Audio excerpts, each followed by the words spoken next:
তাহলে আজকের আলোচ্য বিষয় হলো হিস্ট্রি অফ ইংলিশ লিটারেচার। যদিও এলিজাবেথেন এজ থেকে মানে রানী এলিজাবেথের যুগ থেকে বা উইলিয়াম শেক্সপিয়ারের যুগ থেকে এটা খুব বেশি গুরুত্বপূর্ণ হয়ে যায়। তবু হ্যাভিং সেড দিস, তবু যে পুরো হিস্ট্রি অফ ইংলিশ লিটারেচারের যে স্টোরি লাইনটা জানাটা জরুরি, মানে ব্যাকগ্রাউন্ডটা জানা জরুরি।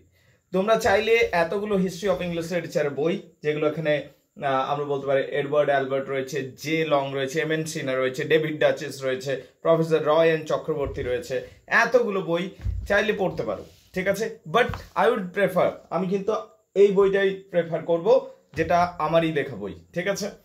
এখন পয়েন্ট হচ্ছে, আমি বইয়ের লাইন ধরে ধরে বলবো না, জিনিসটাকে আগে সহজভাবে, মানে দেখো জিনিসটাকে 1 মাসের মধ্যে আমি কমপ্লিট করতে চাইছি পুরো স্টোরি লাইনটা, ঠিক আছে।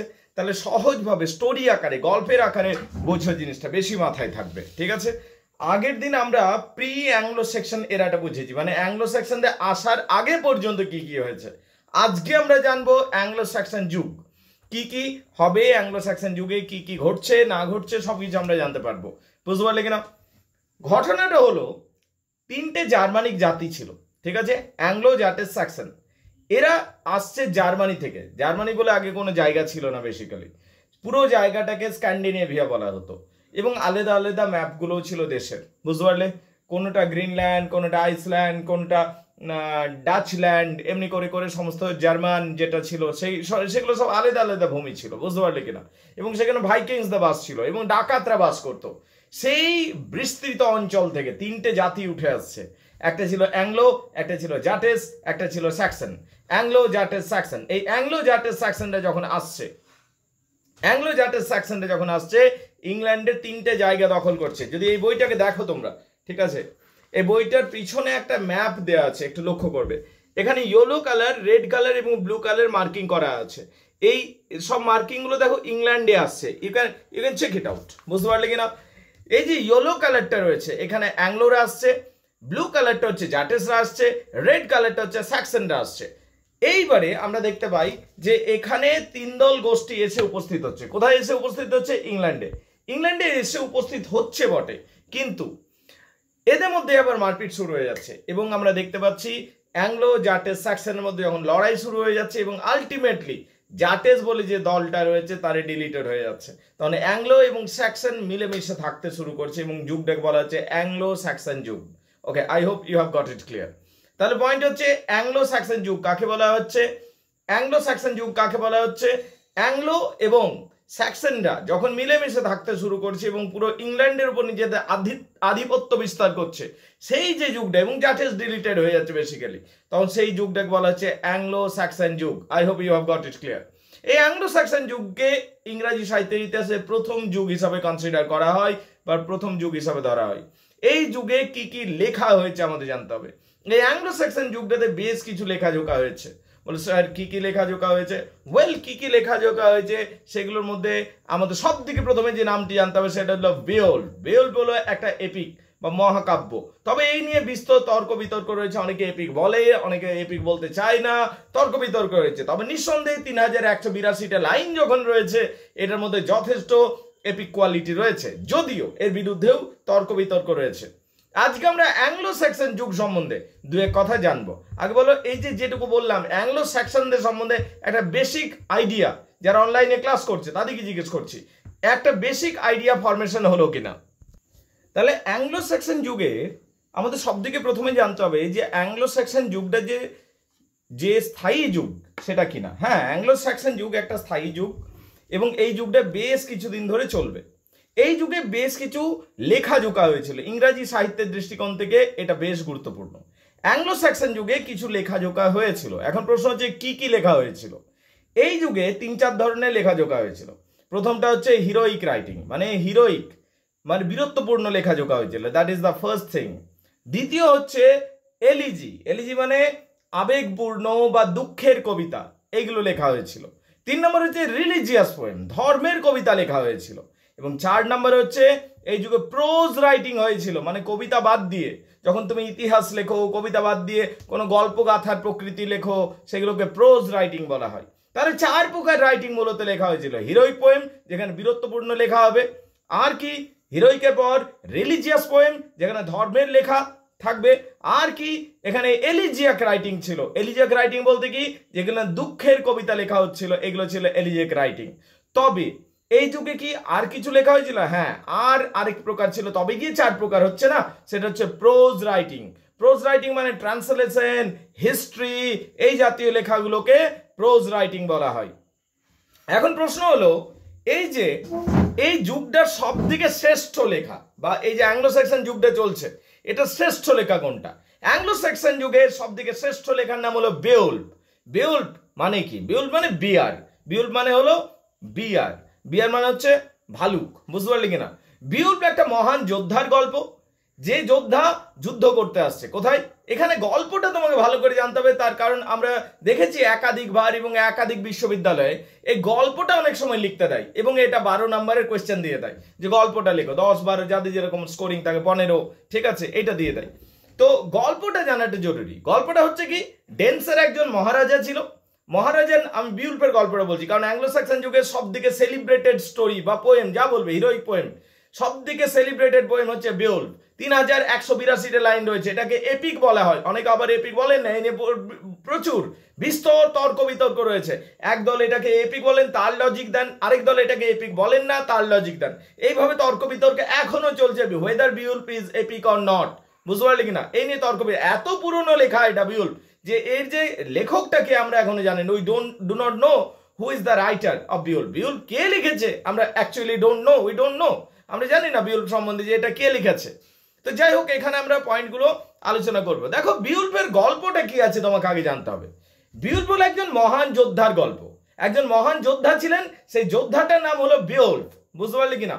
এখন স্টোরি শুরু হচ্ছে ডেনমার্ক থেকে। ডেনমার্কের যে রাজা ছিলেন তার নাম হচ্ছে হ্রদগার। কি নাম হচ্ছে? হ্রদগার। ডেনমার্কের যে রাজা ছিলেন তার নাম হচ্ছে হ্রদগার। এবার হ্রদগার একজন বীর যোদ্ধা এবং মহান রাজা। হ্রদগার এবং আনন্দ করতে, ভোজ খেতে, ভোজ দিতে ভালোবাসতেন। কিন্তু কি হলো, হ্রদগার একটা ভোজ মহল বানালেন, মানে আনন্দ উৎসব করার জন্য একটা বিশাল মহল বানালেন, এবং সেই মহলটা সমুদ্রের ধারে বানিয়েছিলেন হ্রদগার। এবং সমুদ্রের ধারে যখন ওই হ্রদগার মহলটা বানালেন, সেই মহলটার আদর করে নাম দিয়েছেন হিওরট। সেই মহলটার নাম দিয়েছিলেন হিওরট, বুঝতে পারলি কিনা? এই হিওরট মহলে তিনি কিসের উদ্দেশ্যে বানিয়েছিলেন? যে যখন ভোজ হবে, আনন্দ হবে, পার্টি করব, ভোজ খাবো, ভোজ দেব, এই মহলেই হবে, বুঝতে পারলে? হিওরট মহলটাতে একটা বিলাসবহুল আনন্দ বৈভব করার জন্য একটা মহল স্থাপন করলেন। সমুদ্রের ধারে ছিল মহলটা। কিন্তু সমস্যা হলো কি, যখন প্রথম দিনই এরা আনন্দ উৎসব করতে গেল, গান বাজনা করতে গেল, ওই যে যেদিন মহলটা ওপেনিং হলো সেই দিনই যখন এরা আনন্দ উৎসব করছিল, প্রচুর লোকজন এসছে, ঠিক কোথা থেকে একটা দৈত্য রাক্ষস চলে এলো এবং সমস্ত হ্রদগারের সমস্ত কিছুকে তছনছ করে দিল, প্রচুর লোক মেরে দিল, গেস্ট দিয়ে খেয়ে দিয়ে চলে গেল। এরা ভোজ খেতে এসেছিল, রাক্ষসটা এসে ভোজ খেয়ে চলে গেল, বুঝতে পারলে কিনা? এই যে রাক্ষসটা ছিল, রাক্ষসটার নাম ছিল গ্রিন্ডাল। গ্রিন্ডাল রাক্ষসটার নাম। এই গ্রিন্ডাল পুরো তছনছ করে দিল। পরের দিন হ্রদগার পুরো সৈন্য নিয়ে উপস্থিত হলো রাক্ষসটাকে মারবার জন্য, কিন্তু রাক্ষসটাকে মারতে পারলো না। আবার কিছুদিন পর সে হ্রদগার ভোজের আয়োজন করলো, আওয়াজ শুরু হলো, হই হট্টগোল শুরু হলো, বাজনা শুরু হলো। ঠিক রাক্ষস আবার এসে উপস্থিত, এবং হ্রদগারের বন্ধু বান্ধব সঙ্গী সাথী প্রচুর মানুষকে মেরে চলে গেল, এবং হ্রদগারের সেনা কিছুই করতে পারলো না। আরো একবার চেষ্টা করলো হ্রদগার। শেষে হ্রদগার যে ডেন্সের মহারাজা ছিল, ইনি ফ্রাস্ট্রেটেড হয়ে গেলেন যে কে আমি মারতে পারবো না, এ একটা বিশাল ভয়ঙ্কর দৈত্য, এই দৈত্যকে মারাই যাচ্ছে না। শেষে হ্রদগার ঘোষণা করলেন যে দৈত্যকে মারতে পারবে তাকে বিশাল অংশের পুরস্কার দেওয়া হবে, বিশাল পুরস্কার দেওয়া হবে। সেই ঘোষণা শুনে অনেক বীর যোদ্ধা এলেন, কিন্তু সবাই হ্রদগারের হাতে, হ্রদগারকে মানে হ্রদগারের ওই মহলে রাত কাটা দিয়ে মরে যাচ্ছে, কারণ সেখানে সেই গ্রিন্ডাল নামক দৈত্যটি চলে আসছে, সমুদ্র থেকে উঠে আসছে, এবং গ্রিন্ডাল একটা একটা করে মহান যোদ্ধাদের গিলে খাচ্ছে, ছিঁড়ে খাচ্ছে, এবং আস্তে আস্তে সমস্ত মহান যোদ্ধারা আর কেউ আসতে চাইলো না, কারণ সবাই ভয় পেতে শুরু করলো। কারণ যতই বড় মহান যোদ্ধা যাচ্ছে, ওই গ্রিন্ডাল নামক রাক্ষসটা হ্রদগারের যে রাজমহলটাতে এসে উৎপাত করে, সেই গ্রিন্ডাল এসে সবাইকে খেয়ে দিয়ে চলে যাচ্ছে, তখন আর কেউ আসছে না। শেষ পর্যন্ত আমরা দেখতে পাচ্ছি একজন মহান যোদ্ধা আসছে, সেই যোদ্ধার নাম হচ্ছে বেওল্ফ। বেওল্ফ আসছে এবং বেওল্ফ বলছে আমি হ্রদগারের রেপুটেশন রক্ষা করব এবং ওই গ্রিন্ডালকে মারবো। এবং শেষ পর্যন্ত আমরা দেখতে পাচ্ছি যে এই যে বেওল্ফ আসছে, তার 14 জন সঙ্গী নিয়ে আসছে, এবং জাহাজে করে কোথায় গেট সেইখান থেকে আসছে, বহু দূর থেকে আসছে, এবং সে হ্রদগারকে বলছে আমি আপনার রেপুটেশন বাঁচাবো।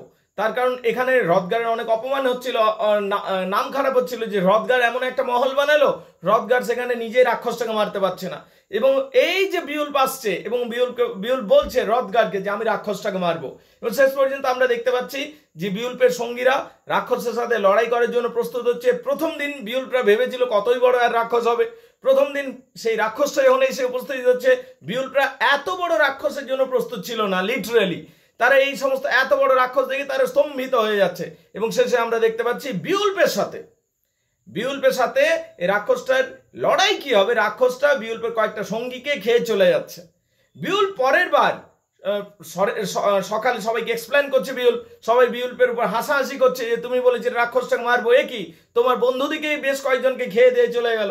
বিউল্প বলল আমাকে আরেকটা সুযোগ দেওয়া হোক, এবং বিউল্প আরেকবার চান্স নিচ্ছে। এইবারে বিউল্প কিন্তু রাক্ষসটার সাথে লড়াই করছে, এবং বিউল্প সেই রাক্ষসটার একটা হাত ছিঁড়ে নিচ্ছে, এবং রাক্ষসটার দৌড়ে দৌড়ে পালিয়ে যাচ্ছে, সমুদ্রে ঢুকে যাচ্ছে। কিন্তু বিউল্প তার হাতটা ছিঁড়ে নিয়েছে এবং রাক্ষসটা মারাও যাচ্ছে। সবাই সেলিব্রেট করছে, খুব মজা। বিউল্পকে সবাই হিরো হিসাবে দেখছে, ন্যাশনাল হিরো হিসাবে ঘোষণা করা হচ্ছে। বিউল্পের নাম, পুরো ভোজ চলছে, আনন্দ উৎসব হচ্ছে, বিউল্পের নামে জয়গান হচ্ছে। হঠাৎ কি হলো, যখন এইরকম ভোজ চলছে, রাত্রিবেলাতে আরেকটা মনস্টার চলে এলো। এই মনস্টারটার নাম হচ্ছে মেরিউল্ফ। এই মনস্টারটা কোন দিক থেকে এলো? এটা একটা নতুন মনস্টার, এটা আগের মনস্টার থেকেও বড়। গ্রিন্ডেল নামক যে মনস্টারটাকে বিউল্প মেরেছে, এটা তার থেকেও বড় মনস্টার। এই মনস্টারটার নাম হচ্ছে মেরিউল্ফ বা সিউল্ফ। এই মেরিউল্ফ বা সিউল্ফ চলে এলো যখন, তখন বিউল্প তো হয়ে গেছে, বিউল্পের প্রচুর লোক মেরে দিল, এবং আলটিমেটলি আমরা দেখতে পাচ্ছি মেরিউল্ফ সমুদ্রের ভেতর চলে যাচ্ছে। বিউল্প পরের দিন যখন জানতে পারছে মেরিউল্ফ সম্বন্ধে, বিউল্প জানতে পারছে মেরিউল্ফ হলো বা সিউল্ফ হলো গ্রিন্ডেলের মা। তাহলে গ্রিন্ডেলের মাটা এসেছিল বদলা নেওয়ার জন্য, এবং প্রচুর মানুষ মেরে দিয়ে চলে গেছে। শেষ পর্যন্ত গ্রিন্ডেল, এই বিউল্প জানতে পারছে যে গ্রিন্ডেলের মা মেরিউল্ফকে মারা মোটেও সহজ নয়, এটা খুব কঠিন কাজ। তার কারণ এই যে গ্রিন্ডেলের মা রয়েছে মেরিউল্ফ বা সিউল্ফ, তাকে যে কোনো অস্ত্রে মারা যাবে না। একে মারতে হলে সমুদ্রের নিচে একটা গুহা রয়েছে, সেই গুহার ভিতরে একটা তিলস্মি তলোয়ার রয়েছে বা ম্যাজিক্যাল সোর্ড রয়েছে। সেই ম্যাজিক্যাল সোর্ড ব্যবহার করেই শুধুমাত্র